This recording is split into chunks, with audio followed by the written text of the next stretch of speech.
Hello, my name is Sam Robinson, and I am the Gnostic Syncretist. Today, I would like to go back over and augment some of the topics that I talked about on my last podcast a few days ago, and to highlight some of the fundamental essentials and basics of the esoteric tradition and its philosophy. And I would like to also further highlight what sets it apart in those aspects from the exoteric religions and their bare bones explanations of these topics. So, first and foremost, what is the esoteric? Yet again, let's just highlight that one more time. The esoteric tradition is essentially the much deeper inner core of every tradition. There is generally considered to be an esoteric aspect to most world religions, whether Christianity, Judaism, Islam, or Brahmanism or Buddhism. You would call them the inner teachings that are only referred to in passing and only taught to the priest class, as opposed to the average person. So there's an esoteric Christianity. There is a esoteric Judaism, often referred to as the Kabbalah.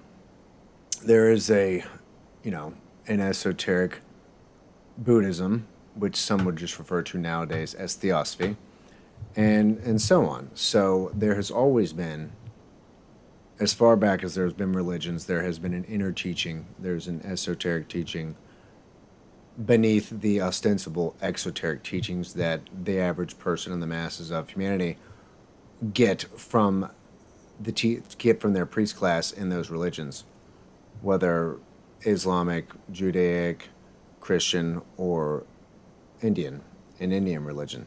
So every one of them has an esoteric aspect to it, and an esoteric tradition or system, you could really say, that's only taught to the ones that they allowed it to be taught to, that become initiated into those esoteric mysteries for that particular religion. So, as is often the case, most people don't even know that there is an esoteric aspect to their chosen religion. Most Christians are absolutely unaware of this. I was unaware of this until I was 30, and that was almost 8 years. It'll be 8 years ago tomorrow. So, but once I decided to dive into this, it was a rabbit hole and had such a depth that I'm still plumbing its bottoms as we speak, and will be for many years to come. But I've learned a lot. So, one of the fundamental aspects of the esoteric tradition that is not found in the exoteric whatsoever are certain hidden or occulted laws of the universe. And across traditions and times and cultures, they all refer to essentially the same hidden cosmic laws that allow the universe to come into manifestation. And often these are referred to as the Hermetic principles or the seven natural laws. So these seven natural laws are the archetypal structures that make up and permeate the entirety of the cosmic structure and allow it to ever even come into being at all. They are the precursors to coming into manifestation of the universe. The cosmos would not even exist without them being in effect. So you could say that they are the pre-cosmic determining factors for cosmic manifestation. Further, today I would also like to highlight another major aspect of the esoteric tradition that is absolutely not in the exoteric religion's teachings at all. They boil it down to just a very small, bare bones explanation of what you would call the human being and the entire constitution of the human being. In the exoteric version, you typically only have, certainly nowadays, the physical body and the soul. You used to also have what would be called the spirit, but that has been removed, as far as I can tell, especially for Christianity. However, in opposite, not opposition exactly, but in a much deeper level, the esoteric version gives several other aspects that exist as part of our cosmic constitution. And these are referred to as the seven human principles or the seven bodies of the human being. And the seven Hermetic principles of manifestation and the seven human principles of our being are, in essence, only referred to in the esoteric traditions. And most of those esoteric traditions, whether Rosicrucian, Theosophical, Anthroposophical, Esoteric Buddhism, they all refer to these, but they use different terminological language and cultural linguistic terms to explain them and to label them. But if you cross-reference these, they are essentially the same thing. So, though occasionally, sometimes there'll be some bodies will be compounded into a single term, but needless to say, they're all there, all seven, essentially. And it gives far more depth to the human constitution than just saying we either have a body and a soul or a body, spirit, and a soul. So, first I will go over the natural laws of Hermeticism, and then I will go over the seven bodies of the human constitution and our subtle bodies that are often not mentioned and do not even get an accurate representation in what you would call the New Age spiritual movement either. And that will most likely cover what we're going to do tonight. So, let's begin. The seven Hermetic principles, or the seven natural laws of manifestation, are as follows. You have the law of mentalism, the law of correspondence, the law of vibration, the law of polarity, the law of rhythm, the law of cause and effect, and the law of gender. Each one of these laws are natural, cosmic, universal laws. They exist on every time, place, and plane of existence, whether fully physical or superphysical in nature. They are there at the beginning of the cosmos. They are there at the end of the cosmos. They are there in the middle. They are the foundational structures that allow the cosmos to exist during its periodic time frame, which is a whole other matter because it's only periodical and then is reabsorbed into the absolute. But during the time that there is a universe, and of which there have been many, these seven laws are in effect. And it's immutable. They will remain in effect until the cosmos ends its time frame and is reabsorbed into the one absolute principle, which is always itself. So, the law of mentalism is the idea that the all is mind, the universe is mental in nature and not physical, which goes against almost everything that we grew up learning in the late 20th and early 21st century, where we are essentially in a scientific materialistic paradigm where only the materialistic aspects of the cosmos are recognized, and anything beyond that is seen as superstitious or woo-woo. All that remains is the physical, and all that they can explore through science is the physical. Thus, that is all that we are allowed to acknowledge, and is acknowledged in our current paradigm. Excuse me. Yet the ancient esoteric traditions across time and history always recognized that there were superphysical aspects to the universe, planes beyond the physical plane. And they've discovered that at the root of it all is the mind of God. The mind of God is the universe itself. We exist within the mental framework of the one absolute principle. It is a mental projection from this root principle that is what makes up the cosmos itself. The whole cosmos is originally and at its inception a mental phenomenon.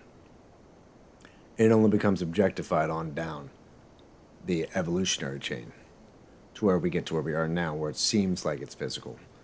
It's still really mental with a physical shell around it. So the law of mentalism is paramount because you can only understand the universe through this mental framework if you understand that in the mental plane is the causal plane. They are one and the same. The causal plane is where causation and causality begin, and it's our physical world, which is where the effects take place. So this is the plane of effects. All the causal factors are in the non-physical planes and only come into effect here and seem to be the only thing that exists, but they were all rooted in the mind of either another being or in the root of the all mind. I mean, just a perfect example is, who among us has not ever realized that until we thought of something first, we did not do any sort of action upon that thought until the thought had occurred? No action comes into being from any human without that human first thinking of the action that they were going to do, essentially ahead of time. Thus, the mental thought was first, and the effect in the physical action is secondary. It is the effect. The thought was the cause. Thus, we are always engaging in a mental to physical paradigm of exchange from cause to effect. Nothing exists in effects or in actions taken by humans that didn't first arise in the mind of a human first, on no matter what it is. So, the second law is the law of correspondence, and that is often referred to simply as above, so below, as below, so above, which means the macrocosm is like the microcosm, as in also the microcosm is just as like in the macrocosm. So below, and everything has its correspondences. Everything is self-similar across planes, whether highest or to lowest plane. The God is like unto man as man is unlike unto God. God is a little man, and man is like a little God, or if you will, the universe is like a little man, and man is like a small universe. Thus, you have a self-similarity between archetypes across the planes of existence. So, this often is referred to in the use of analogies. So, using the law of analogy to discover stuff or the nature of phenomenon on a higher plane from the lower planes by using this law of analogy, this correspondence. Thus, if you can decipher how something similarly is unfolded on the lower plane, you can then apply that same concept to unravel the occurrences on the invisible planes. And this is how the adepts and the hierophants of these mystery and esoteric traditions discovered things and discovered the natural phenomenon and the natural laws that took place on those higher planes was by using the law of correspondence. So, as in the atomic, so in the macrocosmic. As in the man, so as in God. Thus, everything is self-similar. The patterns remain the same, and thus, if you can decipher the patterns on our plane, you can apply that patternization to deciphering the higher planes of a similar phenomenon. So, it is one of the most fundamental natural laws, and it has been absolutely essential for the discovery of invisible phenomenon. The third natural law of Hermeticism is the law of vibration. The law of vibration, or the Hermetic principle of vibration, is the idea and the truth that not only has been discovered by the quantum physicists, but was discovered long before them by the ancient hierophants in Egypt, is that everything vibrates in the entire cosmos.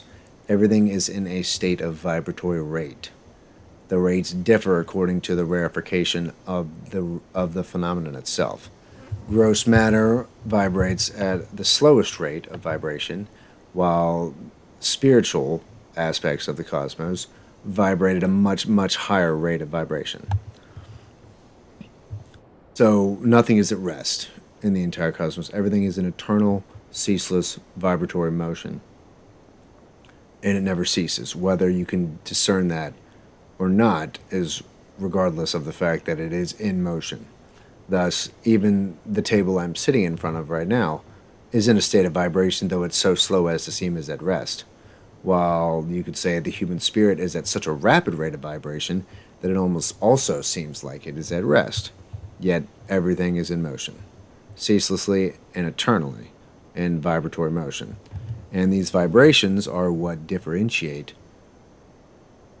every phenomenon across the planes from higher to low. The higher planes are at higher rates of vibration than the lower physical plane. That is why it is less discernible to the human eye in the average daily human state of consciousness, is because the rate of vibration is so high that it is indiscernible unless someone is able to tap into their higher levels of consciousness and go beyond the thinking mind to the intuitive superconscious mind and state of consciousness that these in the esoteric tradition train themselves to be able to do. And people today still train themselves to do. You have to go beyond the physical mind, the rational, ratioinative consciousness, to an altered state of consciousness to be able to discern these places of higher vibration. Yet they're there because if you ask any physicist about how much of the visible light spectrum makes up the entirety of the spectrum, they would say it is just a mere fraction. Thus, most of the universe is invisible to the eyes of the human being, which is not to say that it does not exist, obviously. Thus, the invisible nature of the rest of our cosmos is even admitted by science. But since they can't, engage with it, they don't talk about it. The fourth law, natural law of the universe and manifestation, is the law of polarity. And polarity is, you could just refer to also as the law of duality, or the law of binaries, and the law of opposites. Thus, anything that comes into manifestation as a pair of opposites that are, in a sense, in a formative equilibrium that comes in at the same time. The reason that there are the coming into the opposites for manifestation is because things must be inherently in equilibrium to come into the cosmos. Now, that's not to say it stays in equilibrium, but they must come into the cosmos in its initial manifested form as a pair of opposites in equilibrium. Thus, there's always equality or equalization within each manifested phenomenon. And it kind of makes sense, honestly, if you think about it, that you can't bring in something that is unipolar or just a single pole, a monopole, as a concept or an archetype that would have no opposite, because then you would be bringing into manifestation things that are unable to be rebalanced and put back into an equalized structure, which would make, a very, very, very chaotic superstructure to base the cosmos on, and is essentially illogical. It makes sense logically for there to be a binary manifested principle for things coming into manifestation. Which is why you can always find, if you look hard enough, the antithesis to any phenomenon that arises within the cosmic structure. It's always there. The fifth law, natural law, is the law of rhythm. Some call it the law of just cycles, and others call it the law of periodicity, which is the law of the reoccurrence of cycles, the periodical reoccurrence. And the reason the law of rhythm exists is because nothing can remain in a perpetual state of growth. Things must decay. All things come into existence as a force entering a form, and the form thus creates a time frame for when that form must be deteriorated and destroyed to bring in new forms and to regenerate and revitalize old decaying forms and phenomenon throughout the whole construct of the universe.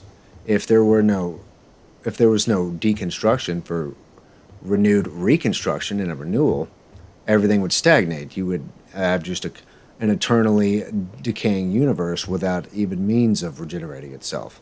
Thus, you have construction or stimulating activity, you then have deconstruction, and then you have reconstruction and regeneration.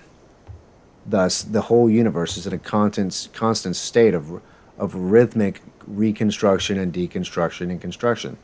And there's always a back and forth between the two, to where there's never been a civilization that did not eventually fall, because all civilizations rise and fall according to the rhythm of the cycles. Their stated date is not absolutely cemented in time, but it is cemented that it will decay. Everything will decay. There cannot be eternal progress. Progress only leads to a cyclical fall, and then the fall to a new rebirth of a new civilization on throughout history. That's why there is no such thing as an eternal empire, regardless of how much geopolitical elites would like there to be one. It is not capable of occurring. There will be the fall. It always occurs. And it's a necessity for it to occur, so that there's always a renewal. The renewal is necessary because it's typically thought of as regenerated on a newer, higher level than the last one.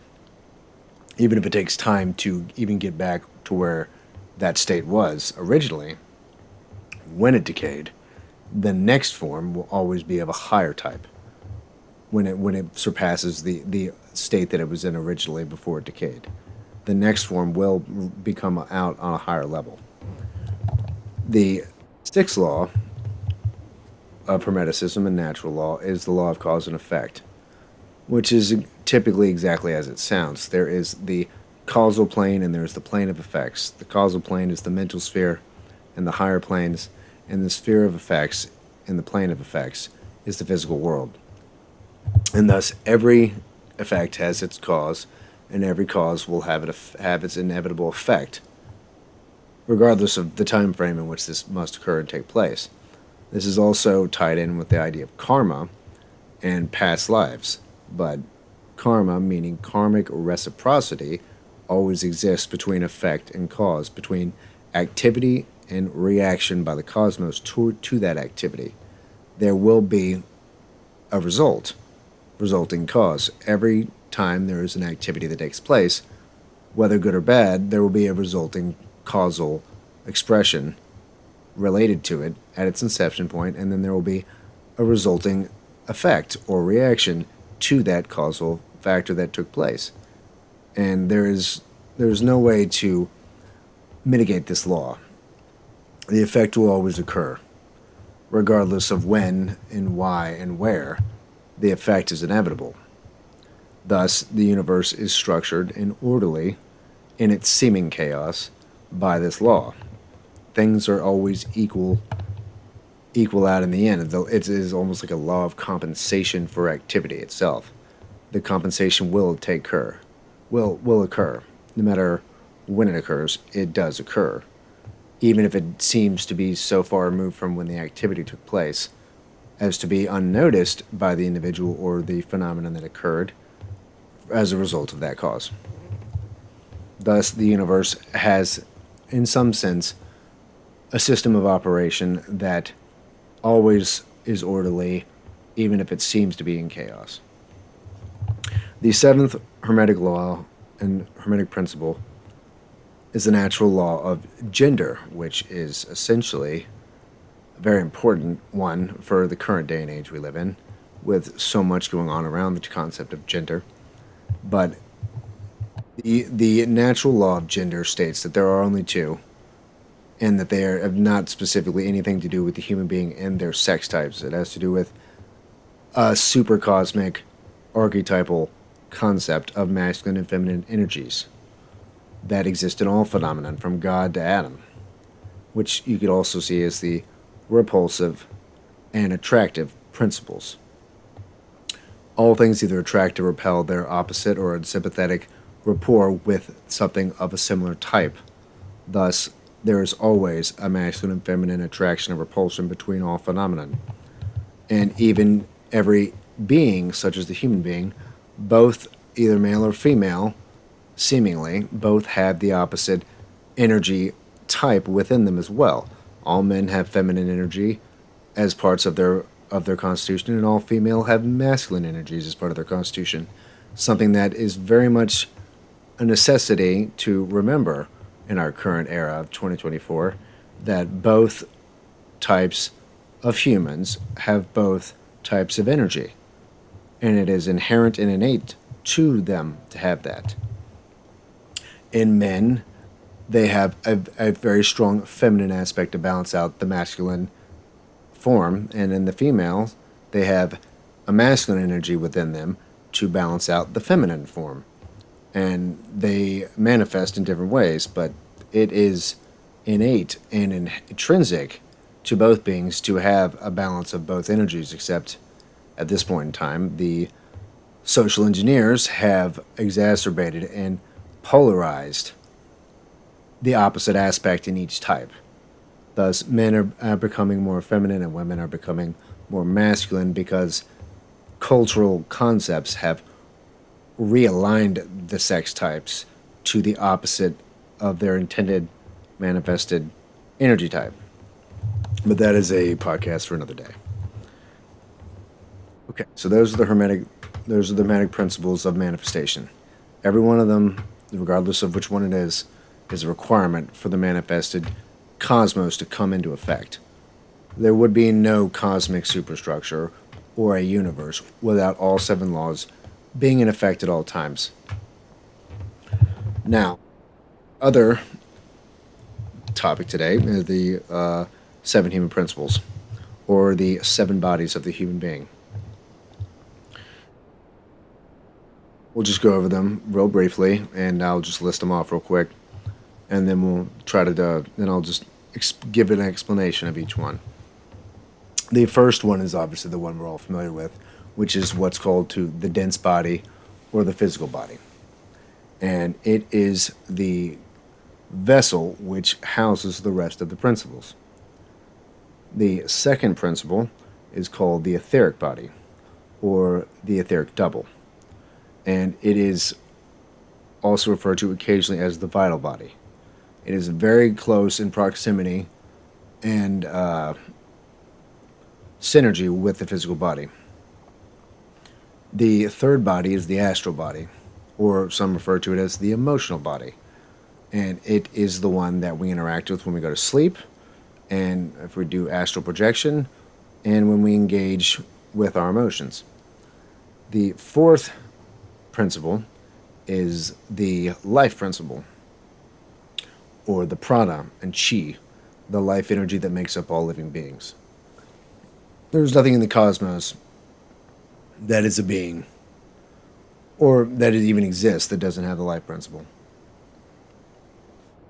The fifth principle, or body, is the mental body, and it usually is broken up into 2 aspects, the higher and the lower mental bodies, which also in Sanskrit could be referred to as the manas, M-A-N-A-S, the higher manas and the lower manas.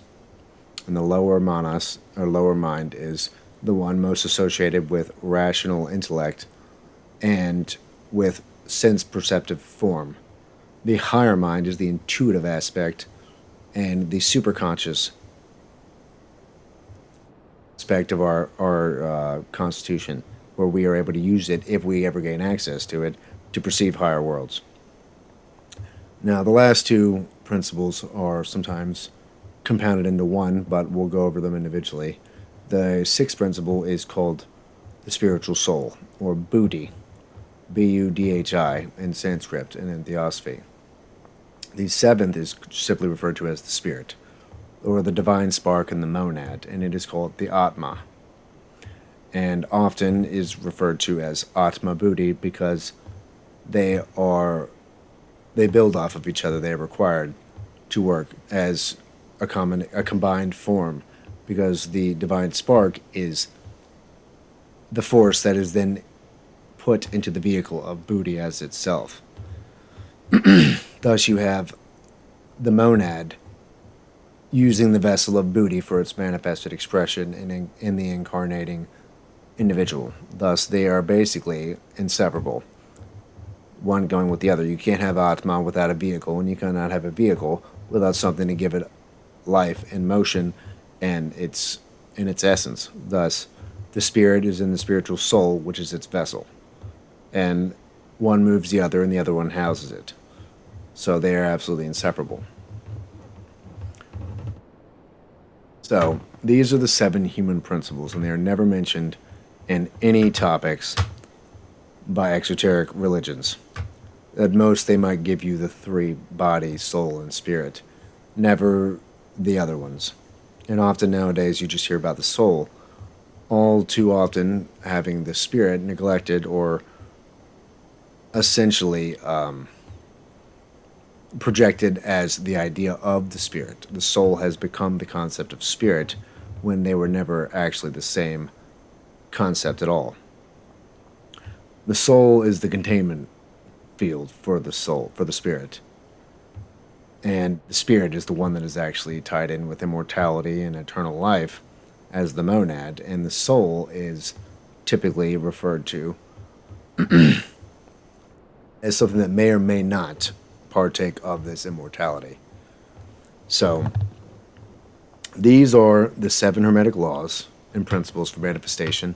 They are nowhere mentioned in any exoteric creeds. The origin of the universe does not have any sort of stipulating natural archetypal laws that make up its basis for manifesting as a universe. Typically, you just have a creation, which is not how it works in esoteric philosophy.